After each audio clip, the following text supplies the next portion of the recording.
Om Shri Gurubhyo Namaha.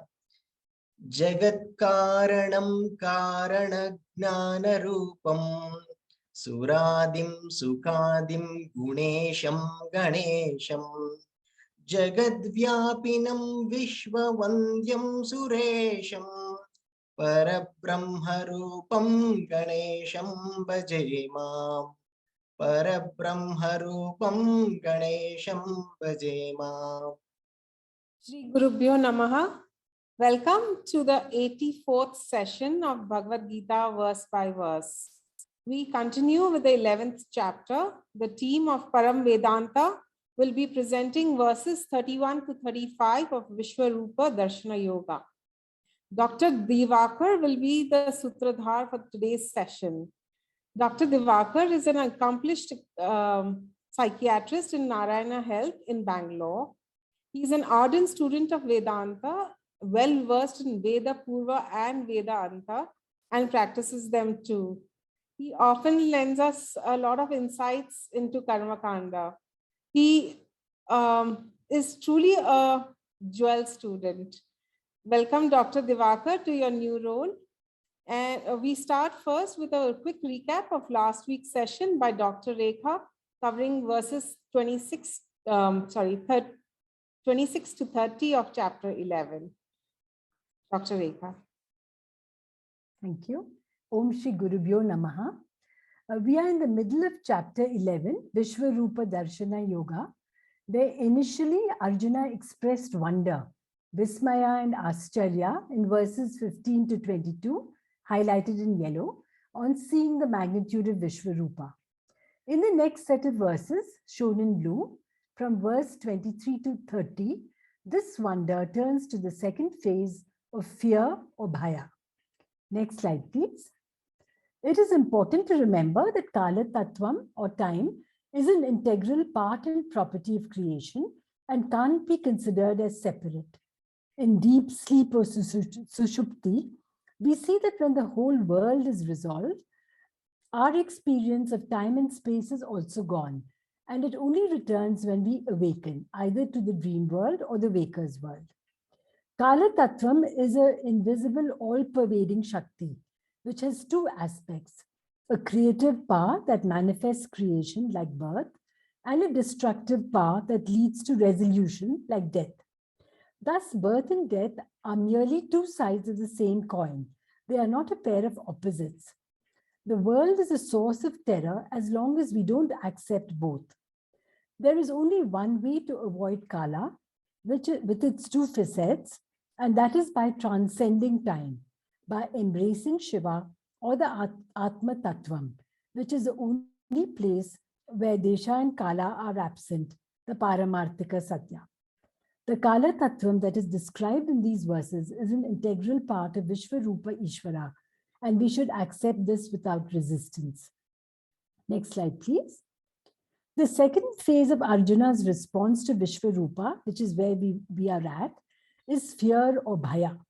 Now Arjuna's attention is turned towards the mouth of the Lord, which represents time in its destructive aspect as death, since the background of this scene is a battlefield.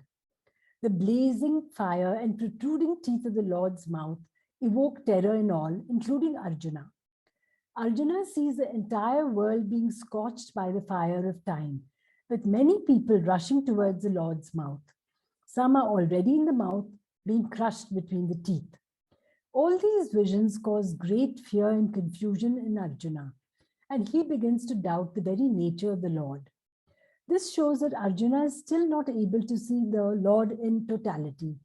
He's able to accept death. He's able to accept birth, as part of the universe, but not death. This lopsided outlook is the cause of fear, terror, and confusion. In the next slide, we come to the verses proper. In verse 26, Arjuna says, all these sons of Dhritarashtra, along with hosts of kings, Bhishma, Drona, and that son of the charioteer, that is Karna, along with the prominent warriors of ours, are entering you. So here Arjuna gets a close-up view of the Lord's mouth, and we see that he's willing to accept the death of all, especially that of Karna, who is his arch rival, but he is unable to accept the death of Bhishma and Drona, who are dear to him. Swami Paramarthananda explains that intelligence is learning to accept choiceless situations in life. If we can't, life becomes miserable and the world a terrifying place. The only choice we have is to accept all as Mangala, since we can't pick and choose. Next slide, please. In verse 27, Arjuna says, speeding, they enter your terrible mouths, which are fierce with tusks. Stuck between the teeth, some of them are seen with their heads crushed. Swami Paramarthananda tells us that these images are symbolic, symbolizing different diseases that affect different parts of the body. It is as if Kala has bitten the organs concerned, causing disease. Time makes the body grow old, decay, and finally die. Despite medical advances, all these happen. They will continue to happen, and nothing can stop them. Therefore, it is better to learn to accept them as a part of life. In the next slide, verse 28, Arjuna says, these heroes of the world of men enter your blazing mouths, just as many streams of rivers flow towards the ocean. This is the lot of all living beings, because all have to be ultimately resolved, since life is nothing but avyakta vyavastha and vyakta avastha. We have all arrived and we all have to go back to the Lord, and the cycle of punarapi jananam, punarapi maranam will continue. Arjuna gives the example of rivers here. Even though it appears that the rivers originate in the mountains, it is evaporated water from the ocean that forms clouds that then rain down to form rivers. Thus, in effect, rivers come from the ocean and go back to the ocean. All of us are like rivers. We have come from the Lord and we have to go back to the Lord. In the next verse, verse 29, Arjuna says, again, people enter your mouths with great speed for their own destruction, just as moths enter the blazing fire with great speed for their destruction. This is yet another analogy. The Lord's mouth is a blazing fire, and we are like insects rushing towards our own inevitable death or destruction. In the next verse, verse 30, Arjuna says, swallowing all the worlds on every side with thy flaming mouths, thou art licking thy lips. Thy fierce rays, filling the whole world with radiance, are burning, O Vishnu. Arjuna has now begun to doubt the very nature of God, because till now he had pictured the Lord as beauteous, all sympathy and compassion. What he sees now is a very different avatar, Bhagwan feasting on others and appearing to relish it, licking his own lips. He appears very cruel, with the fire inside his mouth spreading all over the world. We have to understand that this, yet again, is symbolic. Kala Tattvam affects us every minute, even as we speak. Bhagwan gives us every opportunity to understand death before dying by giving us an intelligent brain and the scriptures to study from. So we are indeed very, very lucky. If we fail to understand the law of birth and death, we can't blame the Lord. It's because of our own ahankara and mamakara. So Arjuna is now very frightened, and he raises an important fundamental question in the next verse, which we will study in today's class. Thank you. Hari Om. Thank you, Dr. Rekha, for an excellent recap of the previous 5 verses. Om Sadashiva Samarambham Shankaracharya Madhyamam Asmadacharya Paryantam Vande Guru Paramparam. Thanks to all the gurus, thanks to Param Vedanta team, and a special thanks to Dr. Timmappa sir for taking us, all of us, in this spiritual path along. We are studying Visvarupa Darshana Yoga. Now, Visvarupa Darshana Yoga, which is the 11th chapter, is in the Madhyama Shatkam. Madhyama Shatkam, as we all know, deals with Tat Pada Vichara, that is the Ishvara Swarupa, or the nature of the God. If we take the Mahavakya of Tat Tvam Asi, the first Shatkam, 1 to 6 chapters deal with Tvam Padartha, which is the Jiva Swarupa, and the second Shatkam deals with the Tat Padartha. The sadhana, which is emphasized in the Madhyama Shatkam, is the Upasana Yoga. Upasana yoga is mainly the technology or the techniques that we use to quieten our restless mind. And the other aspect which is covered here is the grace of the God. In the first Shatkam, it was the effort, the individual effort, and in the second Shatkam, it is the grace of the God.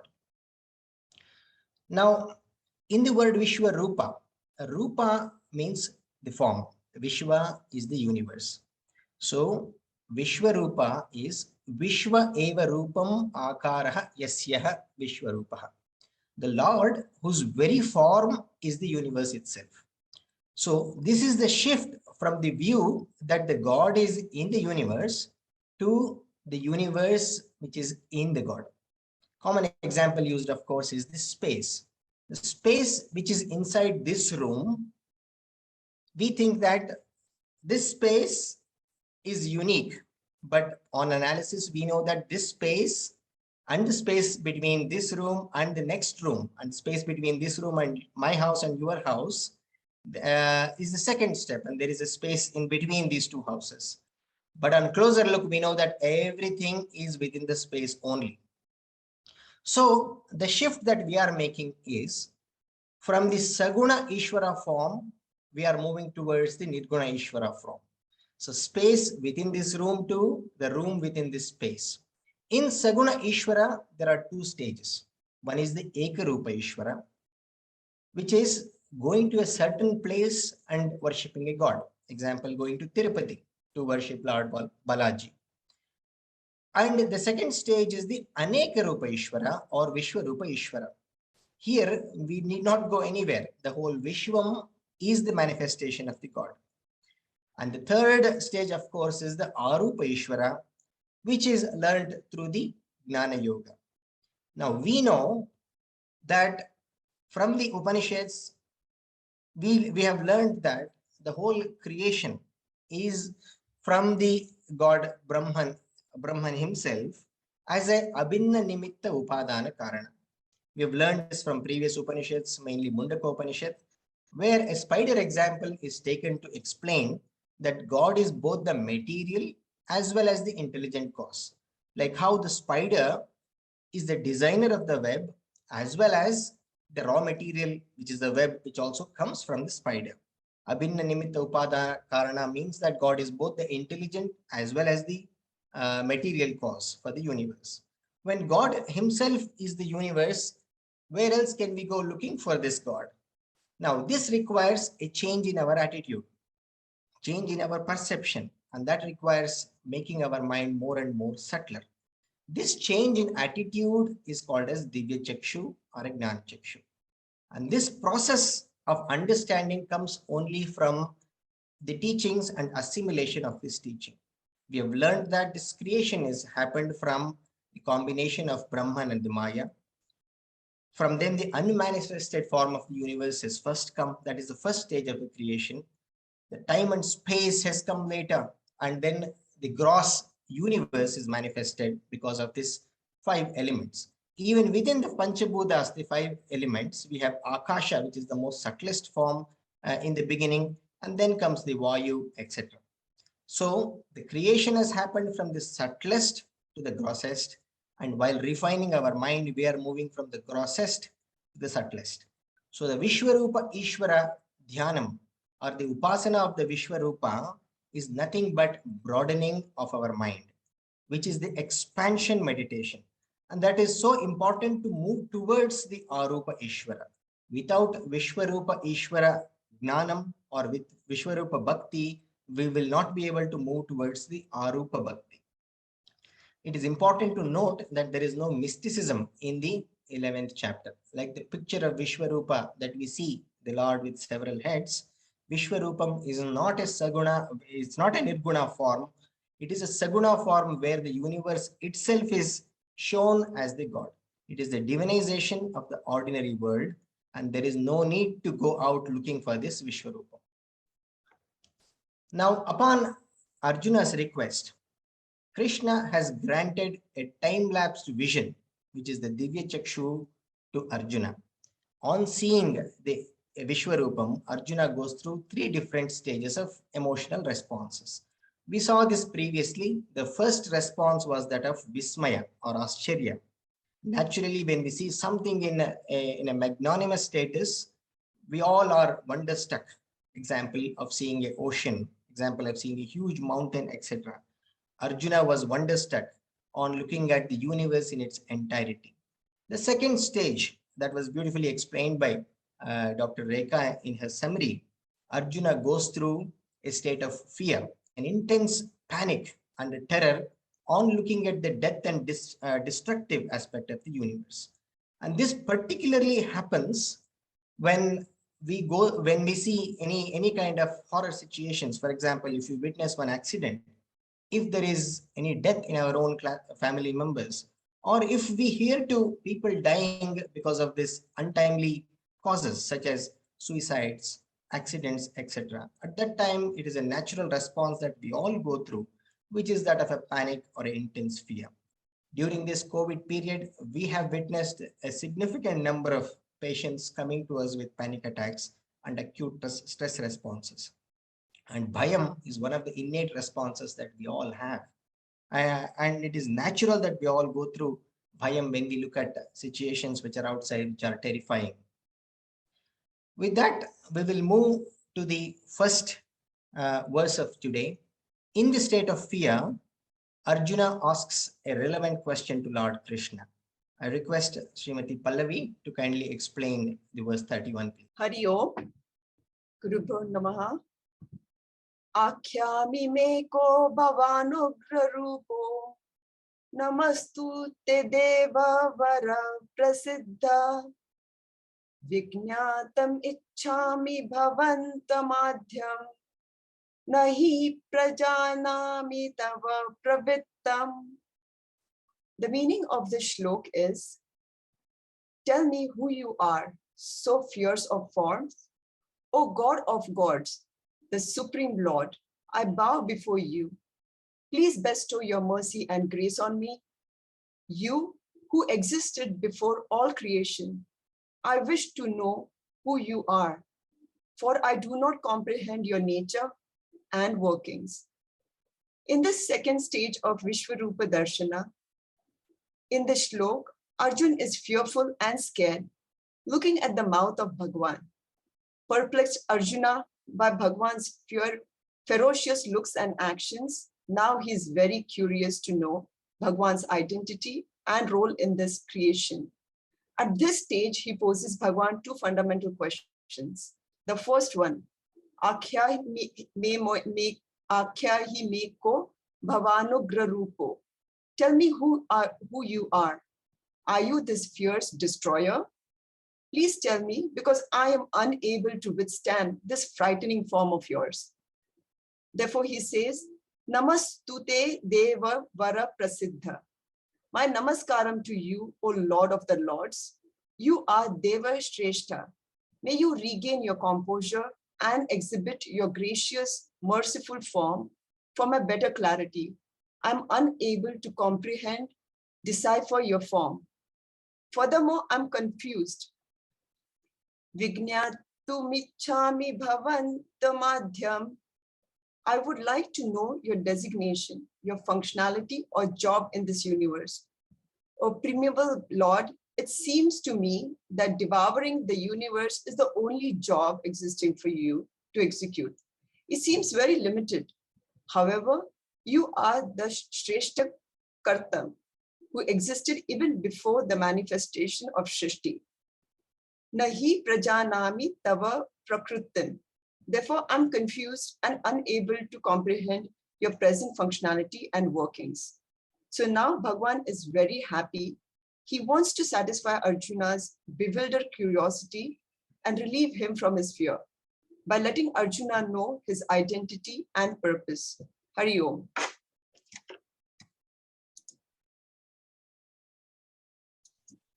Thank you, Pallaviji, for a nice explanation. Now, Arjuna is asking a very important question here. When we are in some kind of a panic or fear, we all seek to gauge the extent of the threat that we all are facing. That's exactly what Arjuna is doing now. He is asking, Ugra Rupaha, Bhagavan Kaha, who are you in this fierce form? And what exactly is your function? I thought you are just a creator and who gives out, good things. And what is this destruction and death all about? And that's what he is contemplating. So he is still in a state of Artha Bhakti. We saw this in the 7th chapter, Artho Jignasura-arthi Jnanesha Bharatashrava. So there are 4 types of bhaktas.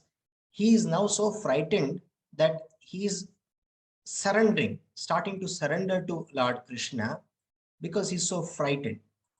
Now, in a fear response, we all go through fight or flight mode. Either we fight or run away. Now here there is a third option of surrendering. That's what Arjuna is going through currently. So we will go to the next verse, which is a very important verse, where Lord Krishna starts to answer this very important question. And it's a very important verse, this one. Over to Dr. Ravi Shankar, sir. Shri Gurubhyo Namaha. In this verse, to have a perspective of what has already been spoken, in the process of appreciating the Visvarupa Darshana of wonderment, and then the phase of bhayam, which has been discussed all through, when he sees all the devouring mouth and all the people entering. And before getting into the third phase of surrender or devotion, Arjuna has asked the question in the previous verse. Who are you? What is your fierce form? Who is this primal adhyam? And what is your pravritim? What is your function? And so in this 32nd verse, Lord Krishna says, Sri Bhagavano Vacha, Kalospi lokakshaya krita prabuddhaha lokan samahartumiha pravrittaha rutepi tvam na bhavishyanti sarve ye vasthitaha pravani krishetu yodha. I am the mighty time, the destroyer of the world. I am proceeding. He's already telling that I am proceeding to destroy the people here. The warriors in both the camps who are arrayed here are going to not exist anymore, even without you. In the next slide, we notice that at the Paramarthika level, there is no Desha and Kala. At the Vyavaharika level, there is both time and space. Krishna is highlighting the Kala Tattva here. Kalosmi, he says. Only when we accept the Paramarthika level do we move and we understand the truth. Only when we reject the Vyavaharika level. All the opposites of birth and death, Dharma and Adharma, are non-existent in the Paramarthika Satya.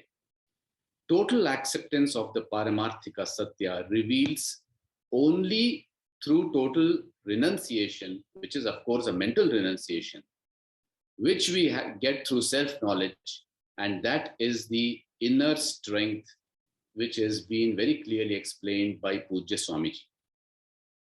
At the Vyavaharika level, I am Kalaha, says Sri Krishna. At the Paramarthika level, I am Kala Atita. There is no Kala in Paramarthika level.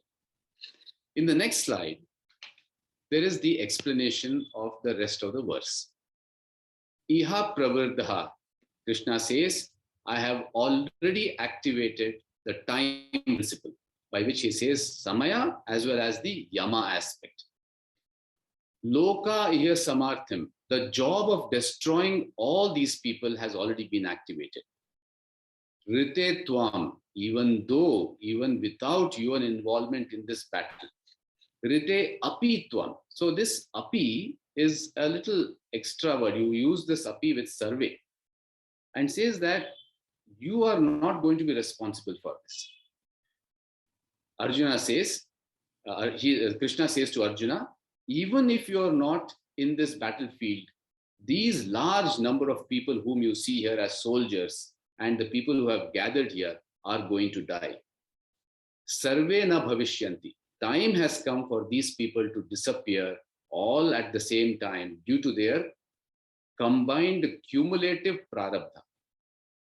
Ye avistataha. So this huge number of people on both the sides. Now that's interesting. There is the Dharma and Adharma war. there are people who are also doing the Dharma war. Does it mean even those people are going to just pass away during this war? And Sri Krishna says, Pratyanikeshu Yoddaha. Anikesha is army. Pratyanikesha is, yes, the men of both the sides of Dharma as well as Adharma, based on their prarabdha. All the people who are in front of you, O Arjuna, are going to pass away during this war. Sri Gurubhyo Namah. Thank you, Ravi Shankar sir, for an excellent presentation of this very important verse. Now, Lord Krishna has answered both the questions, and he'll continue to answer the second part of this question in the subsequent verses also. Aham Kalaha. So he's saying, I am the time principle. I am the Kala Tattvam. And the duty of the time, as we know, is not just the creation, but sustenance and also destruction. Now, mass casualty is something which happens in a battlefield. If you look at this, Iha is the word which is used. So therefore, my job right now in this battlefield is the destruction of all the warriors of both the camps. So mass casualty in the battlefield. Therefore, the prarabdhas of people who are fighting this war has come to an end. In a natural disaster, tsunami, corona, we have seen number of people dying, especially in the second wave. We have known a lot of people dying. I'm sure all of us, either we know of the people or our own family members have passed away for corona. Perhaps we can come to terms with this great loss from this particular verse. Now, a little bit of information about law of karma, which most of us are already aware of. So here, the prarabdha karma of all these people have come to an end. Because again, the prarabdha karma is nothing but what we have accumulated over a period of time. And this is only a fraction of the sanchita karma. Sanchita karma is the big deposit of all of our karmas from our previous janmas. A portion of that is the prarabdha karma, which is what will lead to our current birth and whatever prabala prarabdha, severe life events that we go through, and the death. And what we accumulate in this janma is the agami karma. We are in the Shivaratri time now. A little bit of information from Sri RUDRAM and what does it say about Kala. So Sri RUDRAM talks about all forms of Ishvara, Ekarupa, Visvarupa, and also Arupa. Here, like Arjuna praising Shri Krishna in his Bhayanaka form, RUDRAM also says, Namaste Rudra Manyava Utota Ishave Namaha. Manyava itself means anger. Salutations to the ferocious form of Rudra. And Rudra, the word itself has two meanings. Rutam Dravayati, one who melts away the pains. And also Rodayati Sarvan, one who makes all of us cry. So we see the good part in one meaning and the painful part in the second meaning. So Vishwarupa Darshanam also has good and bad parts like this Rudram. And also in the first Anuvaka, we read Trikalagni Kalaya, Kalagni Rudraya. Again, Rudra is nothing but the Kala principle.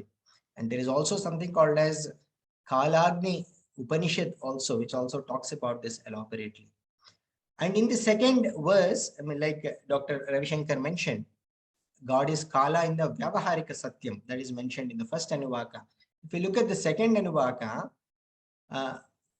Bhavati Tishtati iti Bhavaha. So Namo Bhavasya Hete Jagatam Pataye is used. Bhavaha means samsara. One who destroys this samsara is Rudra. So here it is talking from the Kalatita viewpoint. So both the explanations have been given in Sri Rudram. Now we continue to the next verse, which is verse 33, which is a very, very cryptic verse, often quoted and also misquoted. And this verse will be explained by Dr. Komal Prasad. Over to you, sir. Om Shri Gurubhyo Namaha. So Lord Krishna says, therefore Arjuna, whether you are going to get involved in this battle or not, the time has come for these people to perish.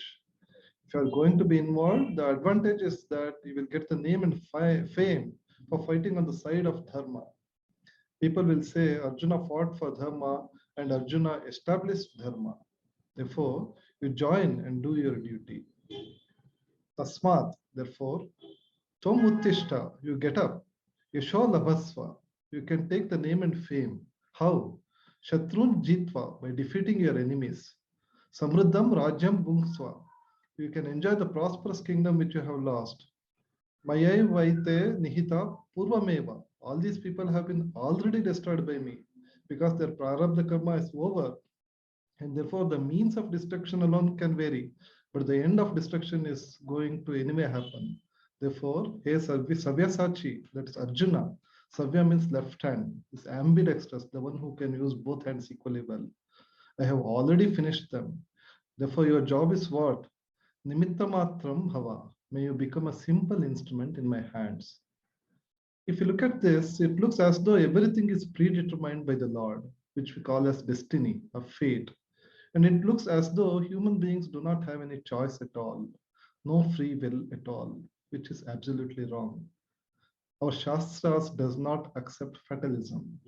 Our Shastras reject fatalism, because to say that we are just puppet in the hands of Lord means that we do not have a free will at all. According to Shastras, fate is just one of the factors which influence our life. In addition, there's another factor which influences our life, that is free will or purushartha. Then is our future determined by free will alone? No, again. We say free will plus fate. These are the two factors which contribute to human future. In physics, they say the resultant force. The force of free will is there, force of fate is there. Every second of the future is caused by the interaction between fate and free will. Then why did Krishna say nimittha matram bhava savyasachi? Why did he say be an instrument in the hand of the Lord? Becoming the instrument in the hand of the Lord is following a dharmic course of action. As we see in this slide, imagine yourself on a swing, swinging wildly to and fro, back and forth. Two factors will be working. The torsion in the rope, which is pushing you back and forth. And the second factor is your effort to pull or push it back or front. Fate is like the torsion already existing in the rope. It was pre-existing, or it has accumulated over a period of time because of your activity. Free will is like the efforts you put. You have a choice to pull or push, up or down, based on your raga and dvesha. You want the high, you want to avoid the lows. These are the two options, raga, dvesha. There can be any desire, any attraction or repulsion for artha and kama. These are the two purusharthas. There are two other choices which you should remember, which are under your control. You can choose to slow down, to stop. But how? By allowing the rope to take its course and finally settle down. Just don't do anything. Be still. Choose to be still. Dharma. Allow your will to align with Lord's will. Swing will slow down gradually. It may swing wildly before coming to rest. Be patient and allow. It will definitely come to a standstill. Just be an instrument for the torsion in the rope to be completely used up. That is dharma. And in addition, we have a final purushartha beyond all this. And what is that? To jump out of the swing and avoid any further turbulence. Beyond both good and bad, highs and lows, beyond raga and dvesha. You can choose to jump down to the natural comfort of earth, and that's moksha. Here, Sri Krishna recommends Arjuna to just follow the God's will and follow his dharma. Get up and fight. That's the way forward.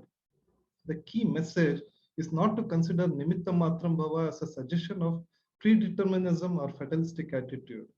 The key message is we have a choice, freedom, the true freedom as our birthright. So Shastras prescribe firm belief in the interplay of both factors, fate and free will. And the choice to follow God's will, it's a choice to align our actions to God's will, is dharma. And it is a necessary step to realize our true self, moksha. Thank you. Thank you, Dr. Komal, for a very, very clear explanation of this difficult verse and using appropriate examples. The swing example is really very useful. So as you mentioned, here Krishna is saying, calling Arjuna as Savyasachi, one who is already equipped, a warrior who can fight with both the hands. And he's asking him to be an instrument because he himself is now mentally very unsettled. Arjuna is so unsettled because of the fear. So he's asking him to be an instrument in his hand because, as we know, God's free will or God's decision is towards the Dharma only. As you mentioned, Shastras are very critical of fatalism or determinism. So the problem with the fatalistic people is that they are likely to denounce their responsibilities. They might be amotivated, demotivated to do any work, or they might feel too much driven by the sense pleasures, or they might see everything as negative and indulge into immoral activities, saying that everything is already predetermined and they will do whatever they want to. So Shastras approve that there is a combination of free will and the fate. But we have learned already the fate is also, it's nothing but our own prarabdhas. In fact, it is our own free will of what kind of karmas we have done, what kind of karma phalas we have accumulated over period has resulted in our own fate. As Dr. Komal has also mentioned, Shastras give us an option in the Purusharthas, Artha, Kama, Dharma, and Moksha.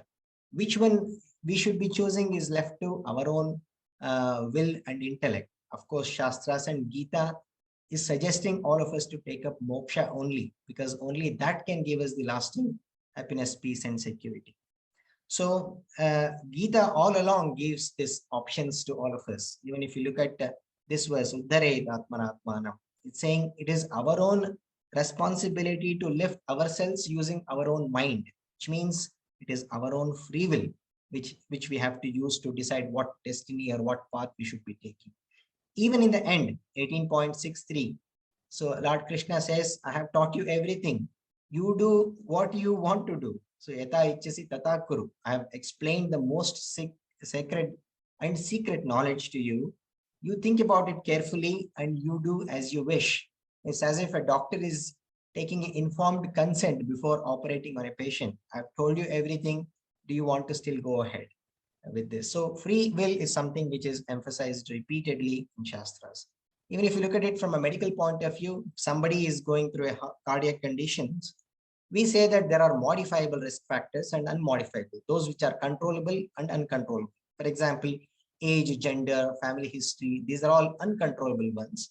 What is controllable ones are smoking, lifestyle issues, etc. And let's look at the serenity prayer that we have already seen before. God grant me the serenity to accept the things that I cannot change, and courage to change the things I can, and the wisdom to know the difference.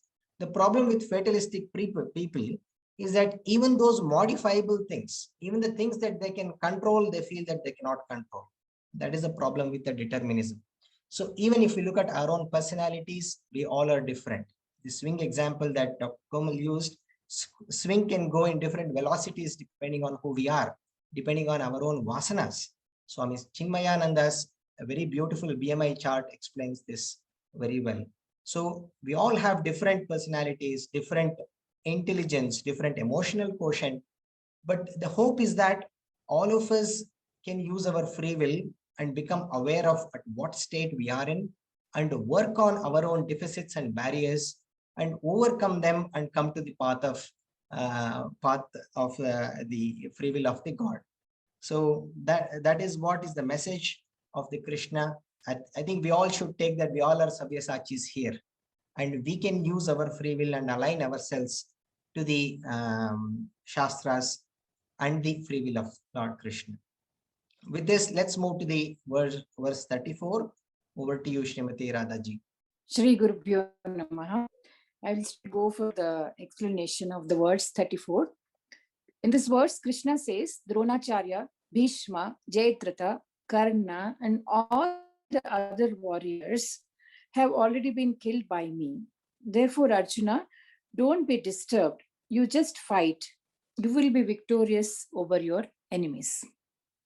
These people who were fighting this war on the other side, on the opposite side, from the enemy camp of the Pandavas, they were not ordinary people. Dronacharya, for example, who has the knowledge of all the weapons and how to fight the war and how to neutralize the weapons, he has learned from none other than Parshurama himself. He was a great teacher of Arjuna and much respected by Arjuna himself. And if you take Bhishma, the grand uncle who literally raised these kids, had a boon that he will only die whenever he chooses to die.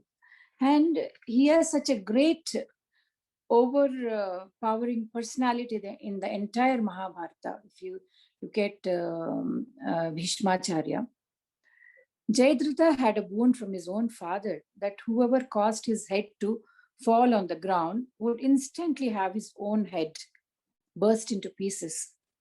Karna was the son of none other than the sun god and a great warrior himself, and was known as a very kind man because of his act of selfless charity.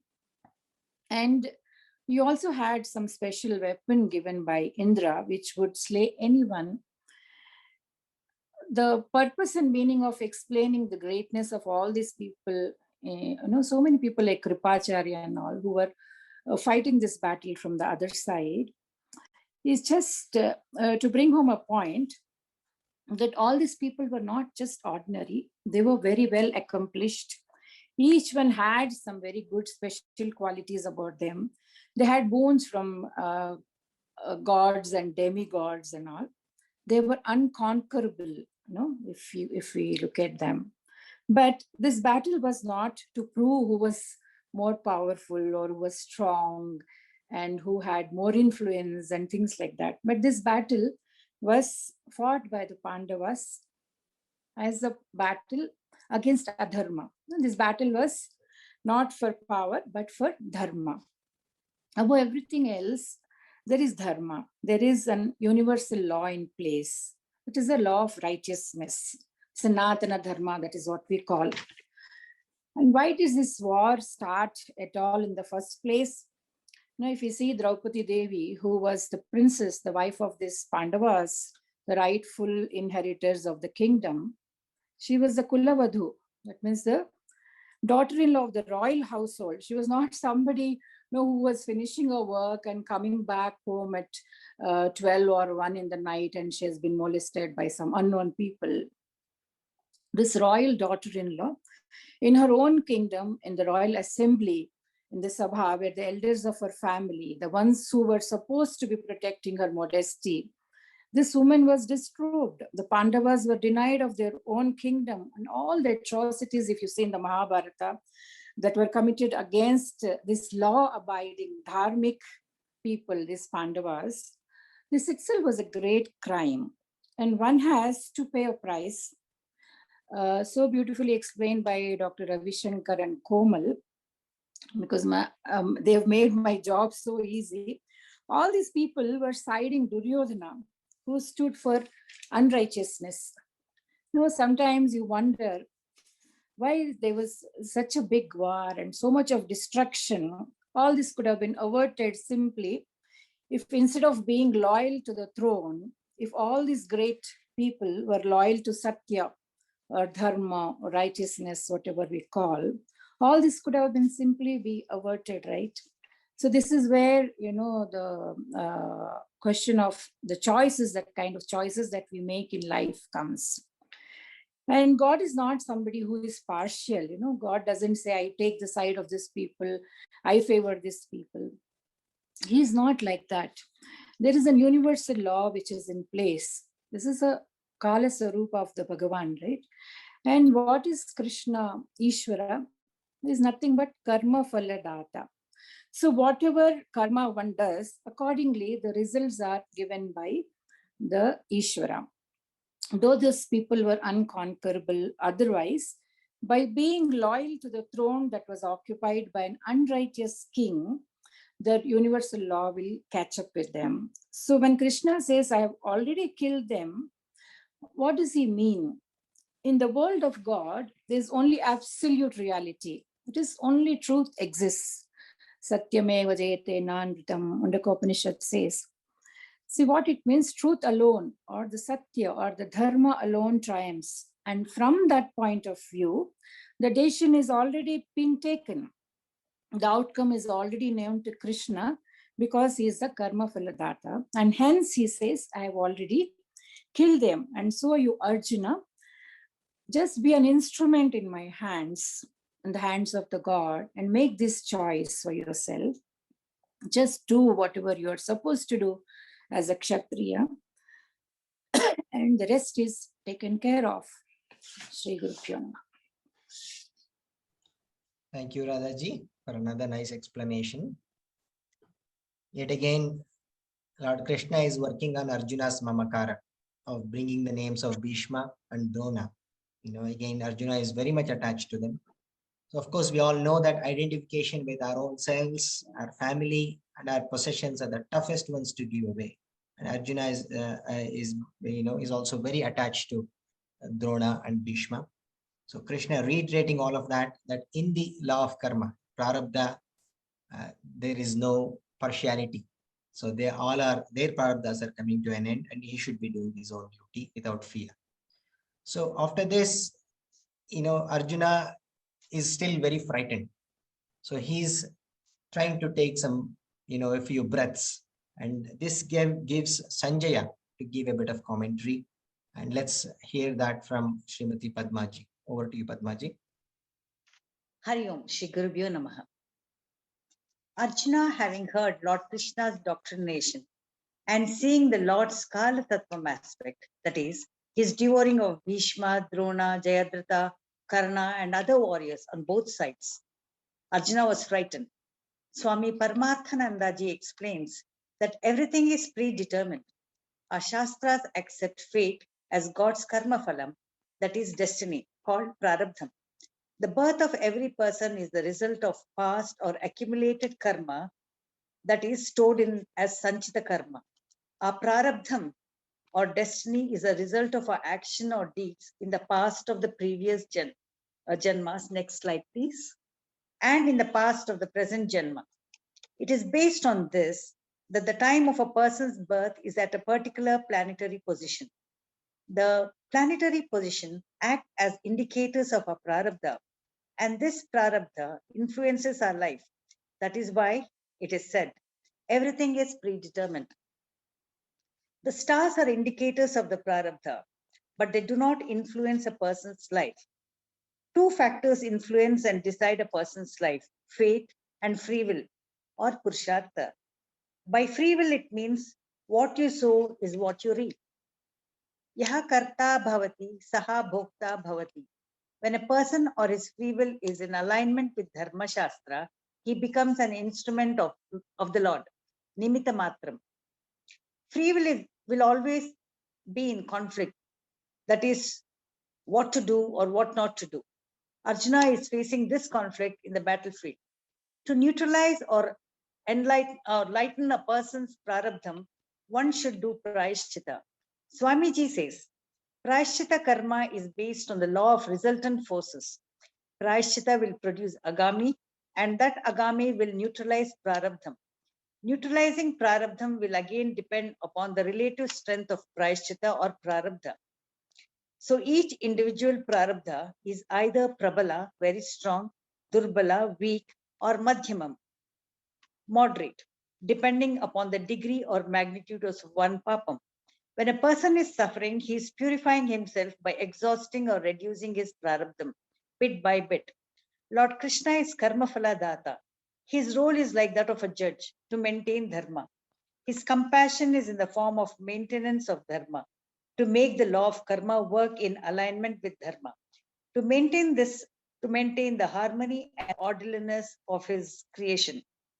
To quote Swamiji, if a man is accidentally falling off a cliff, next slide please, and prays to the Lord to stop the gravitational force for a few minutes, and God obliges, we all know that it will create a havoc in universe.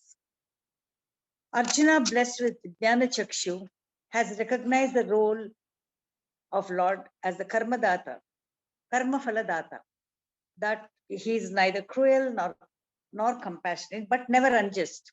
And Arjuna realizes that now Bhishma, Drona, and others end instant. And recognizing the karma phala data role of the Lord, his attitude is replaced with bhakti, reverence.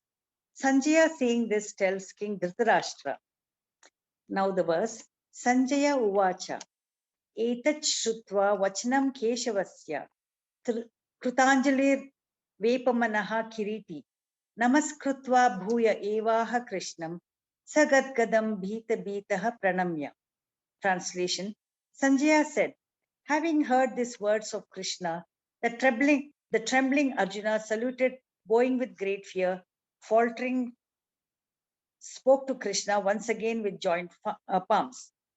Keshava etad vachanam shrutva. Arjuna, listening to Lord Krishna's vachanam, that is words or speech, indoctrination, Krutanjalir Vepamanaha Kiriti. There is a great significance in Sanjaya calling Arjuna Kiriti, that is the crowned one. He realizes that the Pandavas will win the battle. He hopes that King Dhritarashtra realizes this and comes into terms and makes peace with the Pandavas when he realizes the end of his sons is near. Kritanjalir Vepamanaha Kiriti. Arjuna with folded hands, Vepamanaha, trembling before the Lord. Namaskritva Bhuya Evaha Krishnam. Bowing again with Namaskara, speaks to Lord Krishna with Sadgadam in choked, faltering voice.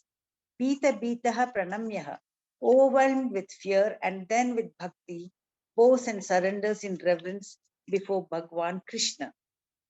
Hari Om. Thank you, sir. Thank you, Padmaji. Another nice explanation. So we can almost see that Arjuna is going through a recurrence in the panic attack and acute stress that we already read in the first chapter, when Krishna strategically positioned the Ratha right in front of Bhishma and Drona. So he was going through this acute stress, thinking how is he going to fight his own beloved Guru and then Pitamaha. Now he is frightened because of the power of Prarabdha, power of the law of karma. So very nicely explained, Padmaji. The law of karma, we will read this in the future also. What happens to a gnani? So if the sanchita karma is so big, how is that it is ever going to get exhausted? Do we need to keep coming back? This we will be learning later. Krishna himself says this. So for a gnani, sanchita karma is not there. It gets irradiated with the gnanam that he gets acquired through Shastras. Whereas agami karma will not be there because he will be akarta and abhokta. There is no more addition into this karma palas. Whereas prarabdha will continue. So long as prarabdha pala is there, so he will continue in this janma, and whenever he dies, whenever the deha falls down, the prarabdha also gets exhausted. So with this, we have completed today's session.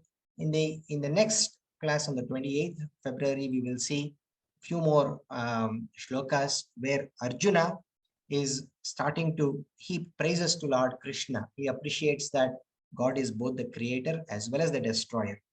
But this bhakti that he has got has come out of fear. So we will see these shlokas in the next verse. Over to Srimati Purnimaji for chanting of this today's verses. Thank you. Om Shri Gurubhyo Namaha. Akhyai me ko bhavanugra rupaha. Namostute deva vara prasida. Vijñātumicchāmi bhavantamadhyam. Nahi prajanāmi tava pravrittim. Shri Bhagavanu Acha. Kalosmi lokakshayakrit pravruddhaha. Lokan samahartum iha pravruttaha. Rate pitvam na bhavishyanti sarve. Eva stitah pratyanikeshu yodhaha. Tasmatvamuttishtha yasho labhasva. Jitva shatrun bhungshvarajyam samruddham. Mayaivaite nihatah purvameva. Nimittha matram bhavasavyasachin. Dronancha bhishmancha jayadrathancha. Karnan tathanyanapi yodhaviran. मया हतां त्वं जहिमा व्यथिष्ठाः युध्यस्व जेतासि रणे सपत्नान्। संजय उवाच एतच्छ्रुत्वा वचनं केशवस्य कृताञ्जलिर्वेपमानः किरीटी नमस्कृत्वा भूय एवाह कृष्णं सगद्गदं भीतभीतः प्रणम्य हरिः ओं श्री गुरुभ्यो नमः हरिः ओं तत्सत्. Thank you, Purnima ji, for the chanting of the verses. If we refine our understanding of this chapter, we will make a big leap in our spiritual progress. It is hard to understand the law of karma, but it's easier to live a dharmic life. Thank you, Dr. Divakar, for excellent moderation of the class. Our sincere gratitude to all the speakers of Team Param Vedanta, and thank you, dear all listeners. Our next session is on Friday, 25th February at 6:45 p.m. Indian Standard Time. Om Purnamada Purnamidam Purnat Purnamudachyate Purnasya Purnamadaya Purnamevavashishyate. Om Shanti Shanti Shanti. Hari Om. Shri Gurubhyo Namaha. Hari Om. Dhanyavad.